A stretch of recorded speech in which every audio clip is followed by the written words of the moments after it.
What's up everyone? Can you understand TV shows and movies with subtitles in English, but find it difficult to understand them when you turn off the subtitles?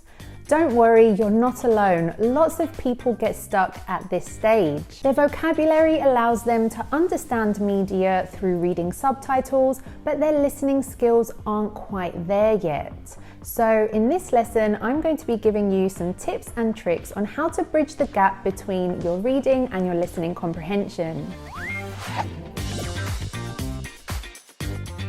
In this lesson, first I'm going to share a method that's going to help you to understand your favorite TV shows and movies without needing subtitles. Then we're going to talk about different types of listening. And finally, I'm going to share two big ideas based on studies that have been done, which are of great relevance to your goal of watching your favorite TV series and movies without subtitles.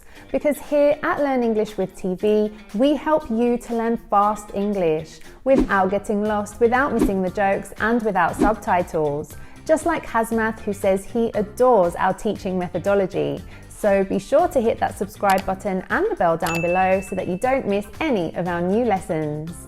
Now, let's get into it. Let's start with a simple three-step method. Watch without, with, without.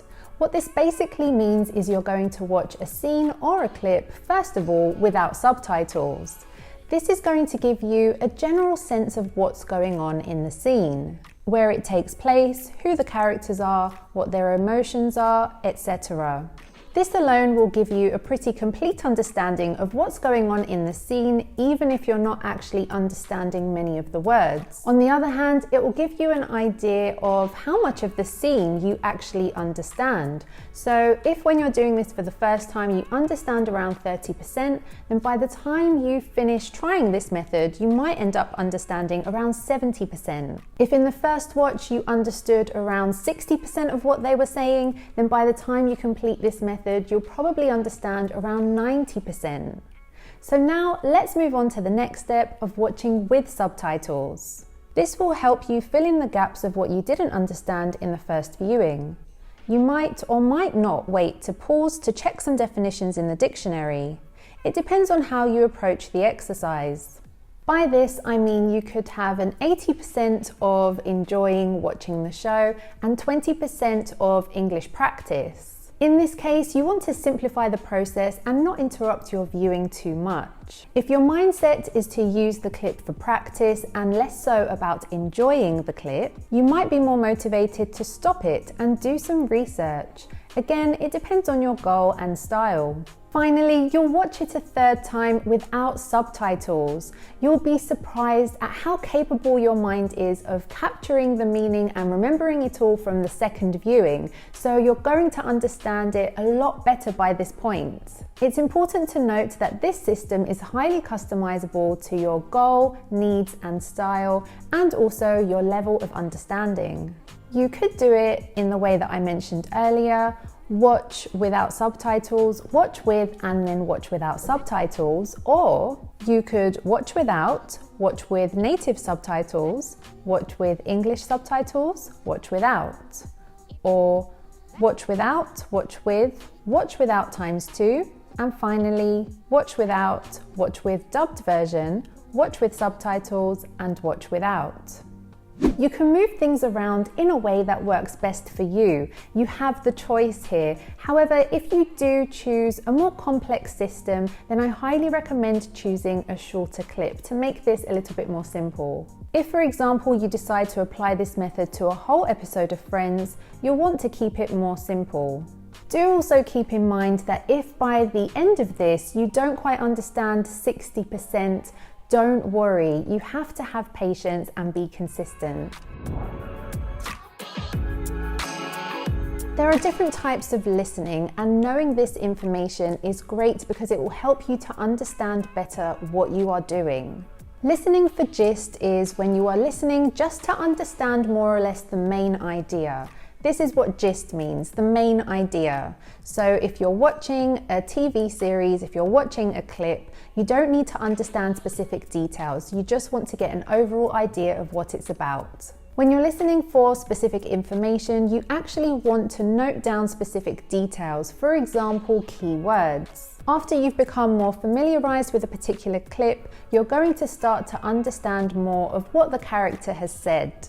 When you listen for detailed understanding, you want to understand everything involved, everything that you hear. So this is mostly irrelevant to watching TV shows. You listen for detailed understanding. For example, if a friend is giving you instructions on how to get from one place to another, you really have to focus on the details so that you remember them. However, if you can't catch a particular word or phrase for the meaning of the clip, then you'll probably want to repeat that part a few times. Did you know that Friends is actually known as one of the best TV series to learn English with?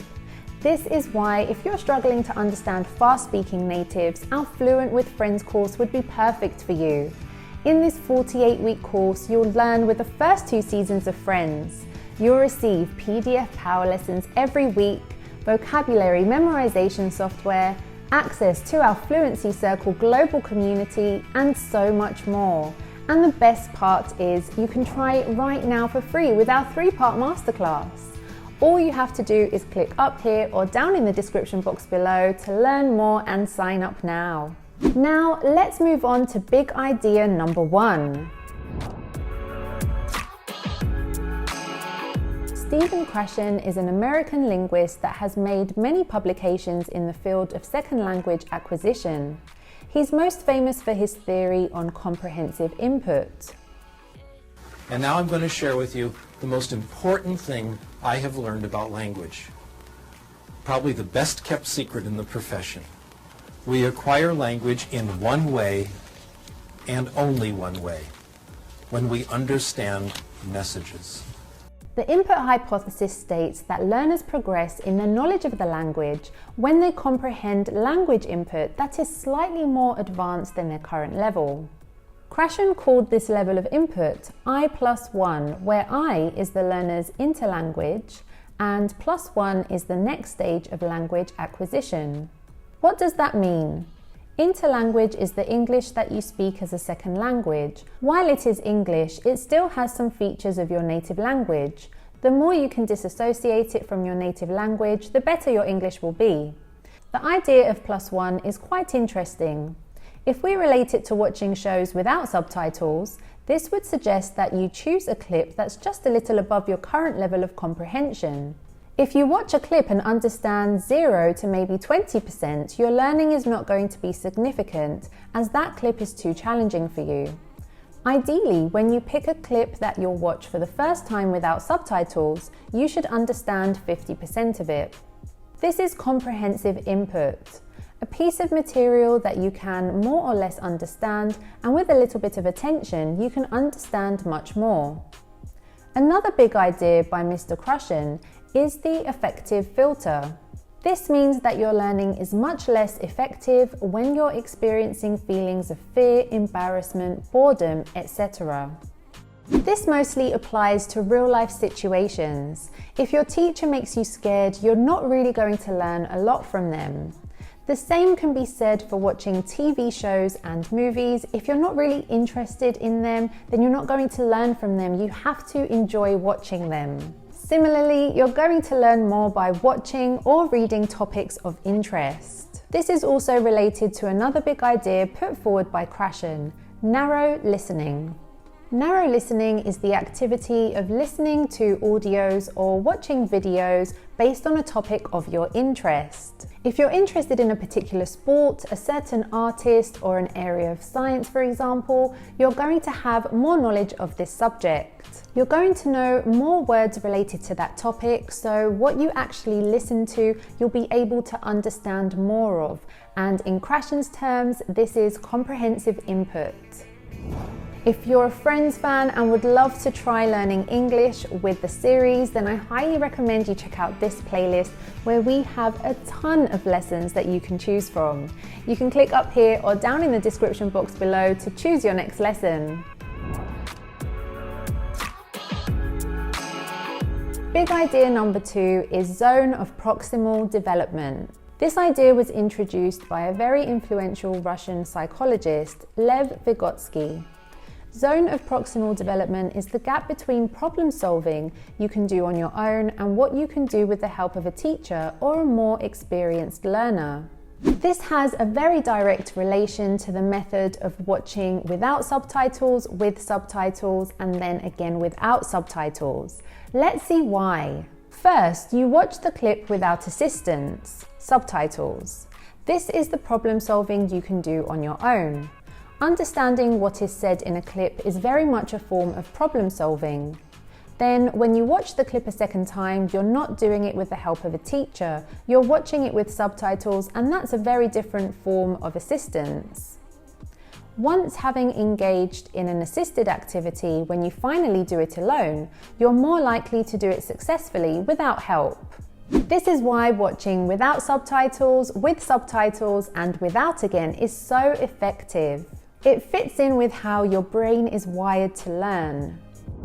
I hope you found this lesson useful and that it's improved your awareness of how to improve your listening comprehension and break free of subtitles. I'll see you guys soon. Take care. Hi, yeah guys, what's going on? Today I have a much requested lesson for you about the 10 best series on Netflix to learn English with. So one of the amazing things that Netflix has brought to us is just a whole world of programs in different languages, which really wasn't possible before. Before, we were at the mercy of whatever they were putting on TV, which normally was just in our native language.